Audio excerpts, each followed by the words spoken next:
Hello everyone, that Manga Kid here to do a wrap up of the reading I did in February. Um, I used to do a lot of single kind of review or first impression videos of like every single series I was reading, but at this point, I just realistically can't keep up with that. And so I figured, you know what, as a way to continue talking about the manga I'm reading, but less pressure on myself, to just do a monthly kind of wrap up video of the notable things that I read. And then if there's something that I really want to talk about, then I'll make a separate video about that. Or if you see something in one of these wrap up videos that you really, really would like me to make a single video about, then I'll, consider doing that. But I'm not going to do it for every single thing that I'm reading like I used to, because it just got to be too much. But anyway, I did read a few digital titles from my library, one of which was Volume 1 of Captain Momo's Secret Base by Kenji Tsuruta, sorry. Um, this one, I mean, I like Kenji Tsuruta works. Like, I really did enjoy, I love the Eminon series. I own that one. I've read Wandering Island digitally from my library because I couldn't find the volumes in print, or there's one of the volumes, I think it's Volume 1, was out of print or something. Either way, I read that. Didn't like it as much as Eminon, but it was still good. Um, this one is okay. It's mostly just this girl who was the captain of this spaceship, um, wandering around the spaceship naked with a cat, um, which is fine, but yeah, and there's a bit of a story to it, and there's a destination she's trying to get to, and et cetera, et cetera. But the majority of the volume is just her wandering around the ship completely naked. Um, he's very good at drawing nude females. I will say that there's nudity in every single series of his that I've read, at least, and it's not overly sexualized per se because she's not doing anything sexual. It's just the fact that she is always naked. Um, and for some people that might just not be something they're interested in reading. But it's basically just her and this cat on this spaceship alone. They do have a mission or a destination, but um, it's a lot of just kind of like introspective sort of thoughts on her part of her place in the universe. I mean, if there is a volume two somewhere, or if I have access to read a volume two, if and when there is one, um, then I'll probably read it, but I definitely won't be buying it. It does have a lot of really beautiful color pages, though, I will say that. Um, but yeah, the only other digital stuff I read from my library was the first two volumes of Manhole, and I don't have it up on my screen because I already had to return them. But it's by Tetsuya Tsui. I can't read it, it's very small. Um, yeah, I can't make out what the author's name is. Oh, Tetsuya Tsui. Okay, I was right. Um, and that's a newer horror series about these kind of zombie-esque creatures, people emerging from manholes, and the mystery, the police trying to figure out what's going on, and then the public starting to get concerned. And it's creepy, it's weird, it's kind of human experimentation and yeah, I'm enjoying it so far. So that's the other digital thing I read that I enjoyed. And then I found this at a thrift store. Gabaa is a single volume series by Rie Takada. Um, and I have some other Takada works that I really enjoy. And so when I saw this, I was like, yeah, I'll grab it. The premise is not super interesting to me. This girl I think she is like a demon. Um, yeah, she's a demon. She comes to the human world. She's going to high school, and demons' jobs are to make mischief, make humans' lives miserable. And instead of doing that, she falls in love with a guy, which is certainly forbidden. And then instead of causing mischief, is like helping him, which is detrimental to her as a demon. And so it's the struggle between, do I do what I want to do, which is help this human boy that I love, or do I follow the path of my uh, species or whatever? And do what I'm supposed to be doing. So it's okay. It's about as good as you would expect it to be. Um, I certainly prefer her other more like less supernatural esque works, like Punch. I really enjoyed. Happy Hustle High is fun. Um, yeah, but this one is it's decent. It's fine. It's kind of just rom com supernatural ridiculousness. Uh, but yeah, it's certainly if you like Rie Takata and you don't have it, like definitely maybe want to add it to your collection, um, like myself. But otherwise, it's just kind of decent. Um, Something that was not just kind of decent but was really good is Yeong-shin Ma's Moms. I've had this forever and I just never got around to reading it. The other title I own by this creator is Artist, which I read ages ago when I first bought it, and it was great. Um, this creator uh, is Korean, obviously, uh, but is also very good at like telling stories about people who are not very likable, but you also still feel like a connection to them because you're like, yeah, this is kind of reality. Um, and you can see such realism in the characters and their actions and their behaviors and their emotions that you're like, yeah, do I like this person? Would I want to spend all my time with them? No. But do I know somebody who embodies some of these characteristics? Absolutely. Um, if this person was my parent or my sibling or my friend or whatever, if this person was a relative to me, yes, I would put up with the behavior because they are part of my family. Um, and so anyway, this one is about uh, various mothers, various women, in their middle life kind of stage, and the ridiculous kind of drama and rumors and uh, just affairs and love that is surrounding their lives. It kind of focuses more specifically on this woman in particular, but also on kind of some of her friends, and then some other women that are peripherally involved with them, for better or worse. And yeah, it is pretty good, and it yeah is just following these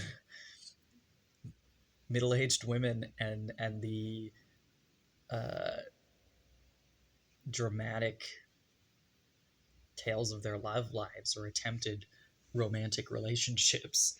Um, but it's really, really good. It's very entertaining. It's certainly frustrating for sure, but also that's kind of life. Like people around you make decisions and do things that you're not really that you don't agree with or you wouldn't make for yourself or you would expect to not make for yourself, but then if you're in that situation maybe you would react the same way. But yeah, the art is very kind of specific. um, this creator has a very distinct style, and it's simple but also like um, quite charming. Try not to show the other page because there's nudity on it. But yeah, this is, and it's definitely a work for older folks, like or not for kids or teenagers really. I don't know how much teenagers would get out of this. It is more of a kind of alternative feel to it, in that it's not a very mainstream sort of feeling title. But yeah, I really, really enjoyed this, and I enjoyed Artist as well. So I don't know why it took me so long to read this, but I've had it on my shelf forever, and I finally just decided, you know what, today's the day, and really, really liked it. So I definitely recommend getting it. It is a very nice release, and this is like embossed. The title is embossed. It's a nice matte finish. It's a really kind of cute purpley color, and the spine's kind of cute. It's a drawn in quarterly title. Um, but yeah, no, I definitely recommend that for sure.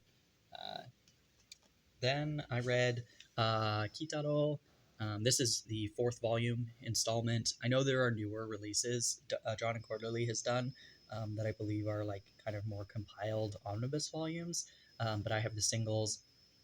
And yeah, it just continues Mizuki's tales of Kitaro. They have really good essays at the beginning, kind of just chronicling the career and trajectory of Shigeru Mizuki in relation to Kitaro more specifically.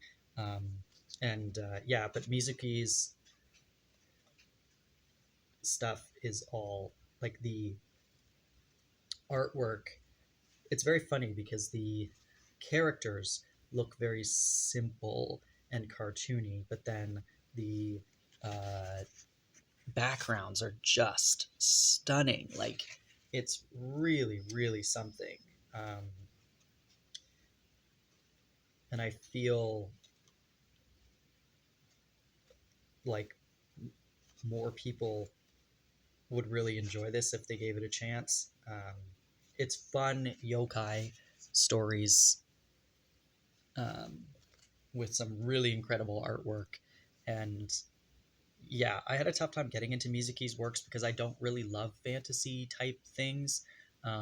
But this is the one that really kind of drew me in because I like short stories and they are kind of individualized little, each chapter it is in and of itself a little short story kind of thing about some problem or thing that Kitaro needs to solve. Um, but yeah, it's a lot of fun. I really enjoy reading it. It's a nice one to read. Like it, if it's a rainy kind of cozy day, it's kind of fun to read it. If it's you know I don't know, it feels very weather dependent to me. When there's a particular type of weather day, I'm like I feel like I should be reading Kitaro. Um, so that's what I do. Next up, bought this series Midori Days last year. I don't know that I ever actually showed it on the channel or not. I can't remember. Um, but I have the whole series, all 8 volumes of it, um, in nice condition. But yeah, Midori Days is a older shonen romance series, comedy romance about this young man. He's in high school and he's a delinquent. He's a tough dude who's constantly getting in fights and people want to challenge him and he's the strongest guy and but he doesn't really want to be like he keeps getting in fights but he doesn't want to be getting in fights and he doesn't like that he scares girls away because he just wants to get a girlfriend and he actually is does genuinely seem like just kind of a nice normal guy. He just happens to look really tough and he happens to beat people up constantly because they keep picking fights with him. So anyway, he just wants to find a girl who will love him and every girl he confesses to or even goes near kind of rejects him and runs away. And so he wakes up one day with this girl attached to his arm, so she is his right hand has turned into this girl. And so this story is, I mean, it's a rom-com about the two of them existing with her as his hand, but also trying to figure out the mystery of why she's there, where she came from, how to get her back to where she's supposed to be, etc., etc. She's perfectly content to stay on his hand because she has been stalking him and is absolutely in love with him. And to her, this is like the best case scenario to be attached to him for all eternity. So he is grappling with the fact of like, you're ruining my life, but being attached to me, but also you're cute and you love me. So what do I actually want? But yes, uh, as with older shonen, I mean even current shonen, but a lot of this like the shonen of this time, there is a lot of boobs in this, just like naked naked girls from the waist up, um, and it is clearly a sexual innuendo in and of itself. But for what it is, it's funny, it's ridiculous, it's the characters are. I find her to be annoying, to be honest, but it is funny the hijinks they get up to um, as a duo. Uh, but yeah, and the art is pretty good, like especially when he's getting in fights and stuff. Like it's pretty neat artwork. Um, but yeah, it's as ridiculous as it sounds, but it's definitely fun, and I'm glad that I have it. So I read these first 2 volumes. I'm in the middle of volume 3 at the moment, and yeah, I'm excited to get through this series and happy to own it for sure. I think if any of that sounds interesting, it's a fun one to pick up if you have the chance to. I had heard of it, like I knew of it from back in the day. I never actually read it or anything. When I found it at a used bookstore, um, it was a really good deal to get the whole thing. So um, I would just went for it. Then I read volumes 5 and 6 of Ecoy. This is a currently releasing shojo series put out by Viz. This one's a lot of fun. It's one that like I really enjoy reading it when I'm reading it, and then when I'm not reading it, I don't actually remember what it's about. It's just kind of a generic shojo series, to be honest, but I really do enjoy it while I'm reading it. Um, and so, yeah, I had these on my shelf for a while and realized I hadn't read them yet, and so I know there's more out currently that I just don't have yet. So, um, but yeah, it's a lot of fun. I do really like the artwork and I like the character designs. I also really enjoy the fashion. Like I feel like when they're not, maybe I'm misremembering, but oh no, yeah. When they're not at school, like their outfits are really cute and um, yeah, I just think the art style's fun. I also there's a side couple situation. They're not a couple at the moment, but I'm assuming they will be based on the trajectory here. But there's a couple side characters that I'm like, oh, I would love it if these two got together, and now I'm like extremely invested in them getting together. Um, but yeah, the main characters are just kind of they're just kind of cute. They're nice people. Like there's no extreme drama in the behavior aspect of the two of them. Like they're just cute together. That's it. That's the reality of it. Um, yeah, there's some external pressures as there always is. You know, other girls that like him, et cetera, et cetera. But for the most part, these two are just like they like each other. They're nice people, and it's just a sweet romance. And then I read 4 Japanese volumes this month, which is the most I've ever read in a single month. Um, Usually, if I get through one, it's like, wow, that was great. So to read 4 in a single month, not to mention February, which is the shortest month, I'm pretty happy with that. So I read volumes 7 and 8 of Hibichocho by Morishita Su. This is there is an English release of this. It's Like a Butterfly is the English title. So if you do want to read this in English, it is available. I bought this before the English one was uh, out, and I didn't know it was getting an English release. Not that it mattered anyway. I saw it; it was cheap, and I thought, oh, that's really cute. And I have Shortcake Cake by the same author that I really enjoyed. So I think it's Shortcake Cake, right? Fairly certain. If I'm wrong, don't quote me on that. But yeah, this one is a fun romance about these two really really shy people. Um, their main dude is he does karate. He's in the karate on the karate team, the sports club. I don't know what they call it. Uh, in high school, he's been doing karate seemingly for his whole life. And then our main girl is this really, really shy girl who had been, I can't remember if she was homeschooled or if she was just at an all girls school or a mixture of those two things. But anyway, for high school, she's decided to attend a co ed high school. Um, and she is painfully shy and very scared of guys. She's not really been socialized with boys before, and the ones that she has been, they're always obsessed with her because she's beautiful and like demure and you know they think she's a princess, um, or just like I think they call her like the something flower. I don't know, whatever they call her is weird.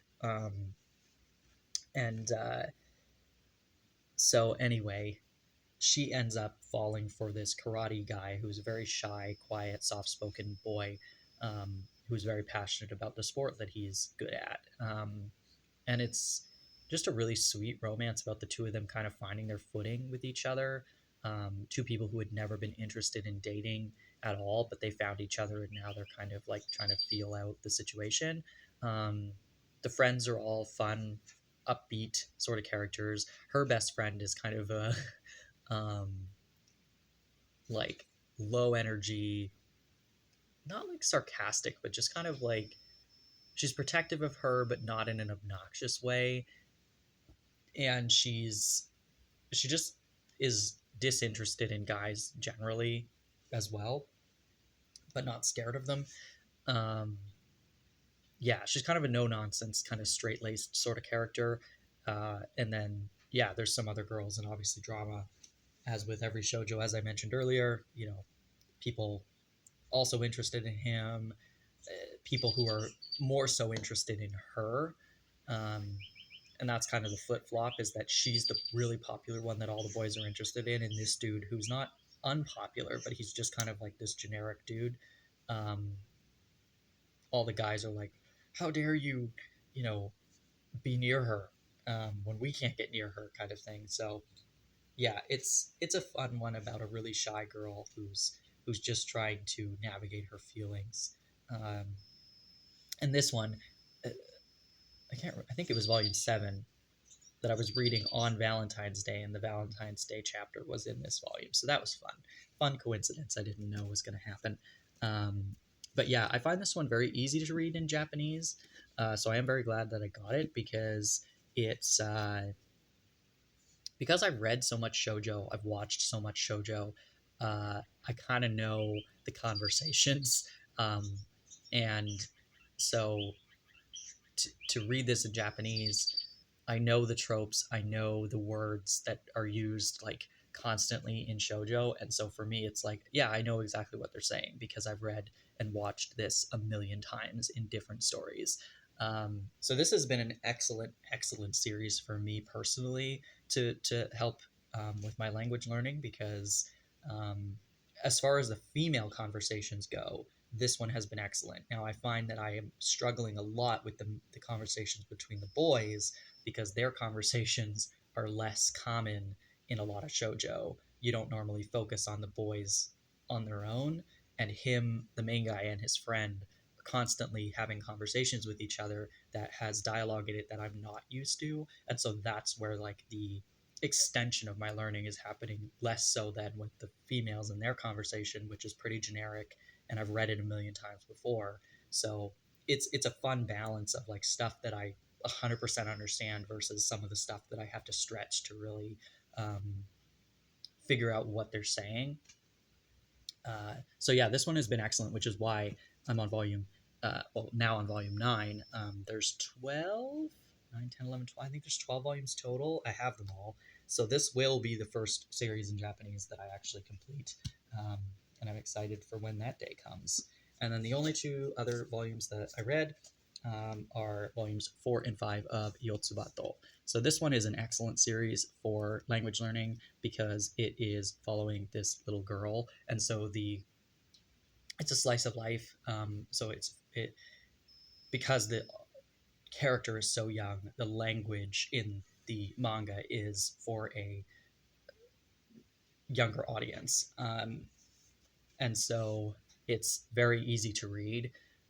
But still, there are things like with Hibi Chocho where there's certain conversations that definitely are improving my vocabulary and improving my language learning, because it's not just stuff that I understand. There are some things that I have to look up in the dictionary or try to figure out on my own. So this one, by far, I think this is the best manga series. If you are trying to learn Japanese and you want to use manga as a medium to do that, this one I highly recommend. Um, but yeah, I think also it's it's just cute and it's funny and it's fun. Um, and because each chapter is episodic, it's the title Yotsuba, and each chapter is um, something specific. So um, like Yotsuba to Shinbun. So that chapter was her, uh, you know, reading the newspaper and wanting to create her own newspaper and be like a news kind of person, right? So then each chapter is very individualized, um, and it's easy to read one singular chapter and go, okay, I can take a break from this now, Or if you really want to, which I was able to do with these volumes now that I'm a bit more confident in my language comprehension, I can actually read half a volume or a whole volume in one sitting, whereas I wasn't able to do that before. But this kind of lends itself to being able to be like, you know what, I'm going to focus on one chapter, read one chapter, and then put the manga down and, take a break from the Japanese reading for now, kind of thing. So it allows that flexibility. Um, it's also just fun. I mean, Yotsubato is available in English as well, through Yen Press. The art is quite good. Um, it's very expressive, dynamic, sort of, you know, facial expressions and everything, and it's easy to understand what they're doing and what's going on. Um, and what I really, really love about it, that I think is just fun and interesting, is she is really young. The people around her are older than her, so she has some neighbors that are a bunch of girls who are kind of like elementary school, middle school, high school age. And then her father obviously is an adult, and so when she says things, the text is always in um, hiragana or katakana.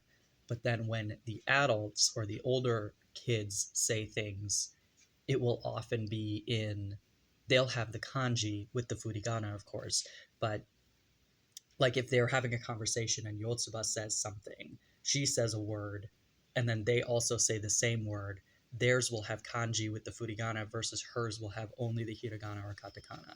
Um, or I guess hiragana in that case, because katakana is its own kind of separate thing. But um, the I just find that fascinating that they kind of do it that way, because it's mimicking the fact that she, as a child of that age, would not understand um, the kanji, and so that sort of nod to the fact that she's a child, she would be speaking or reading or writing in hiragana as opposed to using any kanji, versus the older characters um, would be using more complicated language, you'd be using and understanding the kanji of that. I just find that to be fascinating. I think it's a nice touch to the series. And it makes it kind of fun for language learning, because if she says something and you're like, okay, there's the hiragana for it, and then they go to say it and you're like, oh, that's what the kanji looks like for that word.